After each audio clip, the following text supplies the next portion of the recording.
Have you ever seen the movie Catch Me If You Can with Leonardo DiCaprio? It's based off a true story of a skilled forger and con man. Well, that was my mom and grandma in the early 1970s in Southern California, except they had kids in tow. My early years were spent going from motel to motel, never really staying in one place for very long. I vividly remember one particular night when I was 5. It was later in the evening. We were all back at the motel. My mom and grandma were in one room. We had adjoining doors open. I was in the other room. My little brother was asleep on the bed, and my aunt, who was about 8 years older than me, was in the bathroom. All of a sudden, there was this big boom on the door. Boom, boom, boom. Being a little kid, I just jumped up, ran, and opened the door. There was police officers everywhere. That night, stretched on, etched in my memory, were the murmuring of voices, the yelling, my little brother crying, and seeing my mom and the grandma thrown on the ground, placed in handcuffs, and put in the back of police cars. It was a gut-wrenching realization that the only life that I had known to this point was upside down.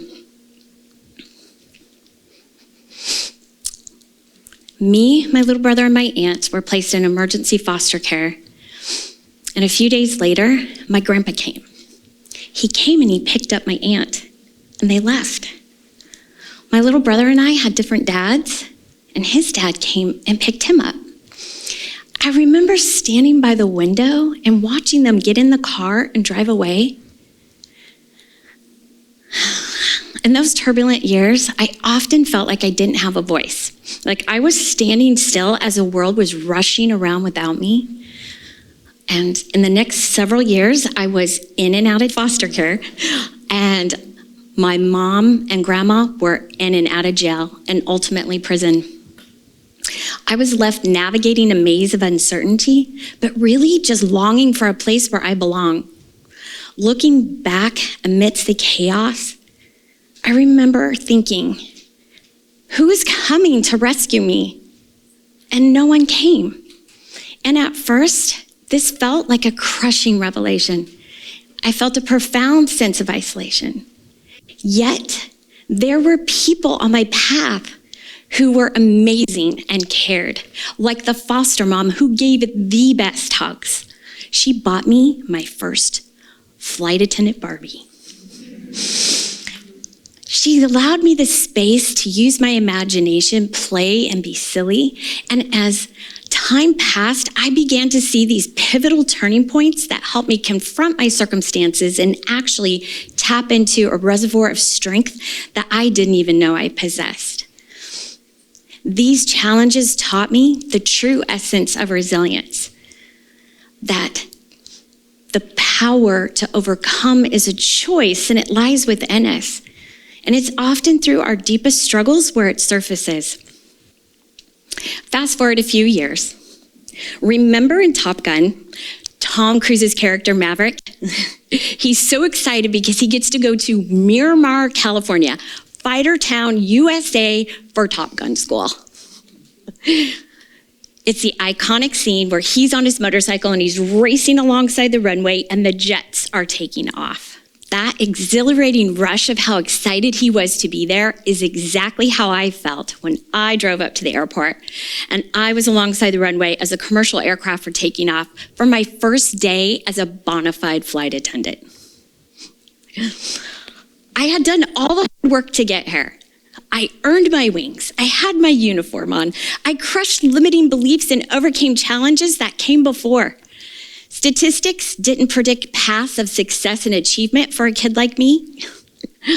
But yet here I was, an embodiment of a dream realized, a testament to resilience that not just through my sheer hard work and determination, but because I trusted and allowed others to help me, that's when the beauty began. The high school counselor that had to sit me down my senior year of high school and explain to me that because I had been to 16 different schools, that no one could decipher my transcripts, therefore give me my diploma. She actually sat there and cried with me because she could feel the heartache and the stress and the pain of all the work that I had done, and that the few friends that I had finally made in my life, I couldn't go walk with. Yet she encouraged me to keep going and not give up. She actually told me that this had nothing to do with my worth. And that's when I decided to seek out other people, mentors, who had done something that I had hoped to do and follow in their footsteps to get there. The struggles of my past were sharply contrasted with achieving a dream that began with a Barbie. Resilience is not an innate trait. It's a skill that can be cultivated through empathy and community support. In nature, trees that grow up in a windy environment become stronger. As winds whip around the young sapling, forces inside that little tree do two things. First, they stimulate the roots to grow faster and further. Second, they create cell structures that actually make the trunk and branches thicker and more flexible to the pressures of the wind. I have learned to draw strength from many places, but especially when you are around others and that tree is in a grove of other trees. Those roots grow together. The branches protect each other from the winds that are sure to come. I have found strength in many places, like movies, as you can tell, but also through music and books. And one of my favorite authors is Viktor Frankl. He was an Austrian neurologist, psychiatrist, and Holocaust survivor. During World War II, Viktor was imprisoned in several concentration camps, including Auschwitz, where he endured unimaginable suffering and loss. Despite these horrific conditions, he maintained hope and found meaning in his suffering, which he later described in his book, Man's Search for Meaning. His resilience was reinforced through other prisoners who, through small gestures of empathy and kindness, created a sense of community and shared humanity. After the war, Frankl used his experiences to develop what in psychology they call logotherapy, emphasizing the importance of finding meaning in life and as a central component of human resilience. His work has since inspired me and countless other individuals in our struggles. His journey through resilience has inspired so many around the world, transforming our beliefs. I am standing here today because of so many people that have believed in me. When I was talking back about my mom and our story in the very beginning, throughout life, we all face moments that define us, and how we choose to respond can change our trajectory. My mom's journey ended early and abruptly due to a drug overdose. My grandma, she ended up helping the FBI and getting her charges reduced. And through the 12-step program and making amends, she actually worked with Betty Ford and other amazing women to initiate a program for other women in recovery called New Directions. And because of them and their examples, it has helped me understand that I have the power to choose how my story unfolds, that there is power in our identity, that our identity is not defined by the past, but strengthened by it. When we draw strength from our identity, that's when, again, the magic happens. We lay a foundation for turbulent times that come, that are definitely going to come. And that's when we all can join together and have these moments of resilience. While my story may seem rooted in hardship, it's since helped me all throughout my life in challenges, and it's been a great lesson to draw upon. I have come to understand that challenges like that day, my senior year, they're not just obstacles, but they're actually the chisels that shape us, the flames that forge our character, teaching us strength, empathy, and compassion. I am here today because of so many people that have believed in me and my potential, that took me in when they didn't have to take me in, that connected me with resources that made it so that I could have an amazing career in aviation. As I've gone through this and I have been able to have a rich educational background in history, psychology, and social innovation, which has inspired me to write a book and to actually become a best-selling author.